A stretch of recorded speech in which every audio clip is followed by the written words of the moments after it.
Coucou la biscuiterie, comme en ce moment nous sommes en mode mouvement limité, je suis assise, il n'y a pas de douleur. Je vais vous faire une petite story time. Donc, histoire. Histoire, il était une fois. Vous savez, j'étais allée à San Pedro. J'étais allée à San Pedro avec ma cousine, que je considère vraiment comme ma petite sœur, mon oncle. Donc, nous les Abidjanais, donc, sommes allés à San Pedro. Et là-bas, il y a un homme de Dieu qui était attaché à mon tonton, ok? Donc, il venait de temps en temps à la maison, prier un peu, tout ça. Et moi, vous savez, j'aime chanter. Je pense que j'ai une petite fibre artistique, ok? J'aime la chanson, le cinéma, j'aime l'art. Et donc, quand il vient à la maison, et quand il veut prier, c'est moi, je suis Maha la chanteuse, Maha la chantre, Maha sous onction. Je suis là. Saint-Esprit, viens, descends, Saint-Esprit, viens, descends. Tu as été promis, consolateur, tu as été promis, oh Seigneur, tu as été promis, Esprit de Dieu, Saint-Esprit, viens, descends. Et puis il ne descend pas. Donc quand il fait comme ça, je sens que il est là. Hey, je ne peux pas crier beaucoup les gars, sinon j'ai mal. Il fait que je serai pas. Moi j'ai pas reçu le parler en langue. Vous voyez, non, je n'ai pas encore reçu ça.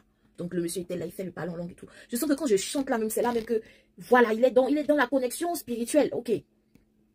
Jusqu'à il dit que étant donné que je dois effectuer un voyage, je devais venir en France. C'est l'histoire d'il y a longtemps, avant que je vienne m'installer définitivement ici et tout. Qu'il faut qu'on vienne à l'église là-bas. Il va sérieusement prier, tout ça et tout.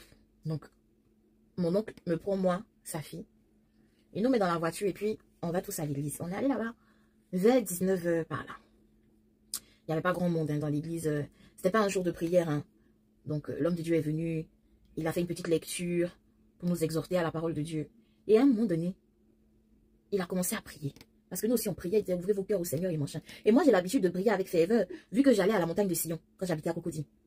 Donc je prie avec Favor et tout. Franchement, ça fait du bien. Sauf qu'à un moment donné, il commence à recevoir des paroles de connaissance. Oui, ma fille biscuit, le diable te réclame. J'ai dit, le diable me réclame comment?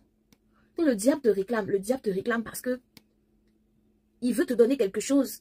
Et si tu acceptes cette chose-là, tu vas dévier. Il veut te donner la gloire. Il veut te donner la gloire. Il veut te mettre au niveau de Rihanna. Quand j'ai entendu au niveau de Rihanna, j'ai fait j'ai dit, yeah. Dans mon cœur là-bas, mais je restais comme ça. Oui, papa parle. Papa parle. Dis-moi ce que le Seigneur dit de moi. Il veut te donner la gloire de Rihanna. Il veut te donner une gloire extraordinaire. Tu dois être une personne connue dans le monde entier. Mais ce don n'est pas un don de Dieu. C'est le diable qui veut t'appâter. Parce que si tu te donnes ça, tu lui vendras ton âme. Et il te réclamera pour l'enfer et mon chien. Aujourd'hui, je vais te délivrer.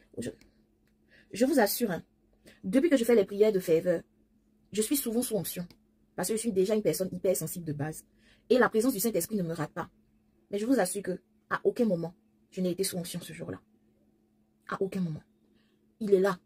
Je dois te délivrer. Viens, viens devant moi. Donc, je me lève. Je suis devant lui debout.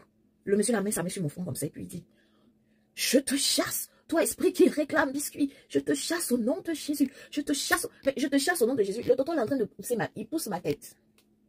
Je suis debout. Tu pousses ma tête pourquoi? Si je suis sous onction et que l'esprit doit partir, il va partir. Pourquoi tu veux me pousser forcer? Il pousse ma tête, il pousse ma tête. Moi aussi, je ne veux pas tomber. Aïe, pourquoi je vais tomber? Regardez la masse corporelle que je suis. Quand je tombe là, les gens pensent que ça fait pas mal, mais c'est quelque chose, hein. Les mieux tout graisse, tous les os là comme ça. Donc, il pousse ma tête. Il dit, genre comme s'il parle à l'esprit, ne résiste pas, ne résiste pas, ne résiste pas, sors, sors. Les gars, le monsieur là a poussé ma tête, appuyé mon épaule, poussé ma tête, appuyé mon épaule jusqu'à un moment donné.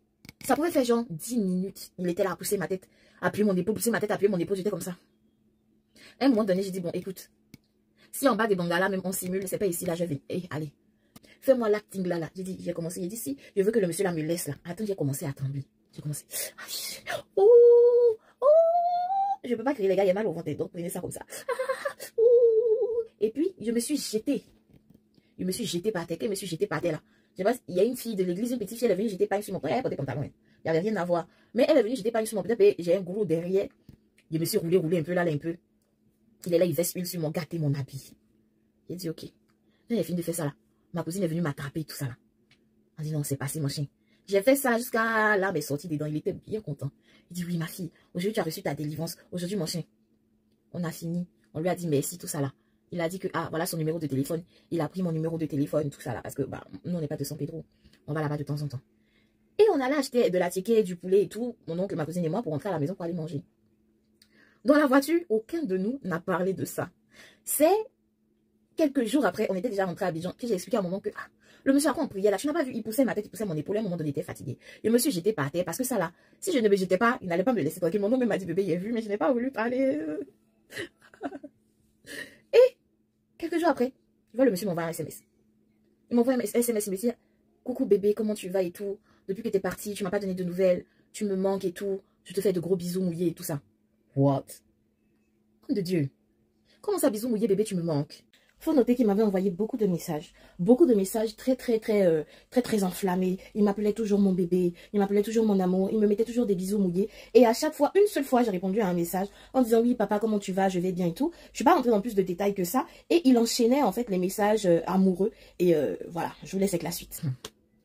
Je n'ai pas répondu à ces messages jusqu'à, je sais pas ce qu'il est devenu. Après, je ne viens pas dire que cet homme de Dieu-là n'est pas un vrai homme de Dieu ou que c'est pas un appelé.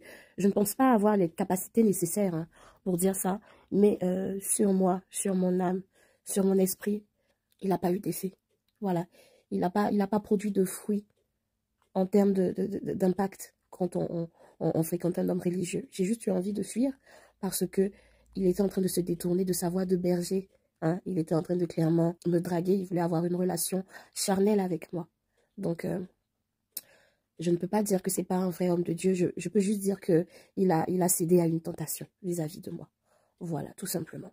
Donc, ceux qui vont venir dire oui, on ne se moque pas des oins de Dieu ou mon chien, je ne me suis pas moquée. Voilà, j'ai juste donné mon expérience, ma vision de la chose, comment je l'ai accueillie et jusqu'à preuve du contraire, c'est mon histoire, d'accord? Vous ne pouvez pas vous permettre de venir discuter les faits que j'ai vécus et que je suis venue énoncer ici, tout simplement. Donc voilà, merci beaucoup. Et si vous avez des histoires similaires, vous pouvez me les raconter en commentaire. Vous savez à quel point j'adore lire vos commentaires. Je vous embrasse très fort. Et puis, il n'y a que de l'amour, hein. Il n'y a que de l'amour sur le compte de Biscuits Me. Il n'y a que ça ici. Gros bisous.